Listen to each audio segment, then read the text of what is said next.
World Bank, may pasabog na hindi inaasahan ni VP Sara. Pangulong Bongbong Marcos, hala, grabe na to.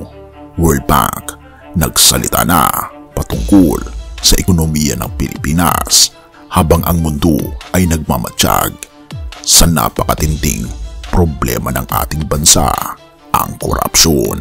Halika, atin itong pag-usapan mga kaibigan. But anyway, we all know that investors want to invest in countries whose leaders fight corruption, whose leaders are willing to put in jail people who are corrupt. And that is what the president is doing right now. Akala ng marami, bumabagsak daw ang ekonomiya. Akala ng iba, nanganganib daw ang gobyerno. Pero paano kung sabihin kung may pasabog ang World Bank na kabaliktaran ng kaisipan ni VP Sara? Teka, wag mo na alis. Kasi dito mo malalaman kung bakit tila nagulat pati ang oposisyon sa datos. At ito ang madilim na larawan ni VP Sara. Ika pa sa post ng PDP na sinasabi daw ni VP Sara na may economic slowdown, may political instability at unti-unting bumababa ang tiwala ng publiko. Magandang pakinggan, dramatic, puno ng emosyon. Pero ang tanong, saan galing ang datos? Kasi habang may mga taong nagsasabing bumabagsak ang ekonomiya, may isa namang institusyon na tahimik pero matatag, at yun ang World Bank. Ito ang pasabog ng World Bank. Ayon mismo sa World Bank East Asia and Pacific Economic Update, hindi bumagsak ang ekonomiya ng Pilipinas. Therefore, pinanatili nila ang forecast na 5.3% growth ngayong taon at 5.4% sa 2026. Hindi bumaba, hindi binago, ibig sabihin, stable ang tingin nila sa bansa sa ilalim ni Pangulong Bongbong Marcos kahit nagsilabasan ang mga pasabog patungkol sa korupsyon sa ating gobyerno. At teka, pang-apat tayo sa pinakamabilis lumago sa buong East Asia. Mas mabilis pa sa ilang karatig bansa na matagal nang kinikilala bilang economic tigers. Kaya habang sinasabi ni VP Sara na parang nagkakagulo ang gobyerno, ang mga dayuhan mismo ay nakikita ang Pilipinas bilang matatag na ekonomiya.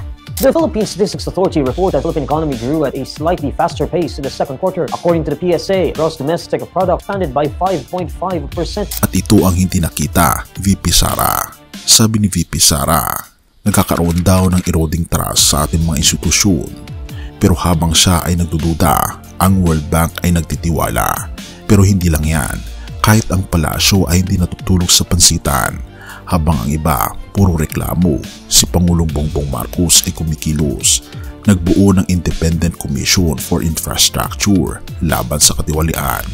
Itinalaga si Justice Secretary Remulla bilang ombudsman para siguraduhin walang lusot ang korap. Pinapabilis ang mga proyekto sa ilalim ng PPP Code at Create More Act. Therefore, hindi totoo na babagsak o magulo kasi may direksyon, may solusyon at may leader na may paninindigan. I'd just like to stress that the swiftness and decisiveness of the president shows the resolve of the government to clean up corruption, which is good for the economy and builds confidence. From the formation of respectable members of the Independent Commission to the very swift appointment of an ombudsman with gravitas, it shows how serious the president is about fixing this problem. At ito ang tiwala ng mga negosyante. Habang ang iba nag-aalala sa political instability, ang mga foreign investors naman ay may kumpiyansa pa sa Pilipinas. Pero bakit? Dahil nakikita nilang seryoso ang administrasyon ni Pangulong Marcos sa paglaban sa korupsyon at red tape. Ang mismong Special Assistant to the President for Investment and Economic Affairs na si Secretary Frederick Go ay nagsabi ang determinasyon ng Pangulo na linisin ang burokrasya ay mabuti para sa ekonomiya at nagpapalakas ng kumpiyansa ng mga mamumuhunan. Therefore, habang may mga bumabatikos, mas dumarami naman ang gustong mamuhunan. Totoong may hamon, pero mas totoo na may direksyon at disiplina ang ating gobyerno.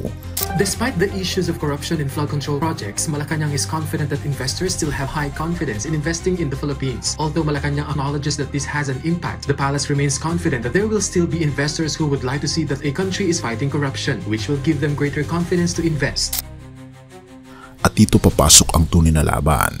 Hindi ito laban ng mga pahayag, hindi ito laban ng drama o headline. Ito ay laban ng katotohanan laban sa ingay.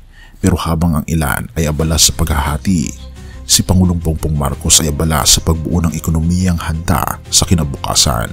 Isang bansang may tiwala, trabaho at tiyak na pag-unlad. But anyway, we all know that investors want to invest in countries whose leaders fight corruption, whose leaders are willing to put in jail people who are corrupt. And that is what the president is doing right now. Siya lamang po ang presidente na nagpapaimbestiga ng malawakang anomalya, especially itong flood control projects, kahit sa panahon ng kanyang administrasyon. Wala sino man sa ngayon na nalalaman tayo na pinaimbestigahan niya ang sariling administrasyon. Lahat halos ay nagmamalinis. Pero ang Pangulo ay matapang na lumabas upang ipaalam sa tao ang maaaring pang-aabuso sa kaban ng bayan. So sa tingin natin, with that, we believe na lahat ng investors masahangaan ng Pangulo dahil lumalaban sa korupsyon. At dito papasok ang twist na hindi inaasahan. Kaya ngayon, balikan natin ang simula. Sino ba talaga ang tama? Ang mga nagpipinta ng dilim o mga kumikilos para sa liwanag? Ang World Bank mismo ang nagsabi, the Philippines remains one of the fastest growing economies in the region. Hindi ito opinion, hindi ito propaganda, ito ay datos. At kung datos ang laban, malinaw, ang Pilipinas sa ilalim ni Pangulong Bongbong Marcos ay hindi bumabagsak. Ito ay lumalaban. Kaya kung nagulat ka sa pasabog na ito, good. Kasi minsan, kailangan nating makita ang katotohanan sa likod ng ingay, habang ang iba ay puro salitang negatibo. Ang World Bank mismo ang nagsasabing, the Philippines is moving forward. At yan ang hindi inaasahang pasabog. Hindi para ma-debunk ang statement ni VP Sara, kundi patunay na may liderato, may direksyon at may dahilan tayong umasa. VP Sara paints gloom, World Bank paints growth. PBBM delivers reform, trust and investor confidence. The data doesn't lie. The Philippines is on the rise. Purihin ang ating Panginoong Diyos. Sa lahat ng nangyayari, politika, ekonomiya, mga sigalot sa kapangyarihan, minsan nakakalimutan nating may mas mataas na pinagmumula ng hustisya at biyaya. Oo, may datos, oo, may mga ulat, pero higit sa lahat, meron tayong Panginoong Diyos na nakikita ang totoo sa puso ng bawat pinuno at mamamayan. Sabi sa Proverbs 21 verse 1, ang puso ng hari ay parang ilog sa kamay ng Panginoon. Kanyang itinutuon ito saan man niya ibig. Napakalalim nun, kaibigan. Ibig sabihin, kahit ang mga lider ng bansa, kahit si Pangulong Bongbong Marcos, kahit sino man, nasa kamay pa rin ng ating Panginoong Diyos. Kaya huwag tayong mawala ng pag-asa kapag may bagyo ng balita o unos ng intriga, o kaya naman may mga problema sa ating gobyerno. For the hand of God still moves in love, in grace, in mercy, and in justice. Kaya naman ito ang panyaya, kaibigan. Kung minsan ay napapagod ka na sa mga balitang puro gulo at negatibo, kung minsan ay gusto mong sumuko, ngunit mga kaibigan, ito na ang panahon para lumapit sa ating Panginoon Hesus. Hindi sa mga ingay ng mundo, kundi sa tinig ng pag-ibig na laging naghihintay. Lumapit ka sa Kanya, isuko mo ang bigat ng puso mo, tanggapin mo ang Kanyang kapayapaan na hindi kayang ibigay ng gobyerno, ni ng kahit sinong tao, sapagkat ito ay galing sa ating Panginoong Diyos mismo. Purihin ang ating Panginoong Diyos at tayo manalangin.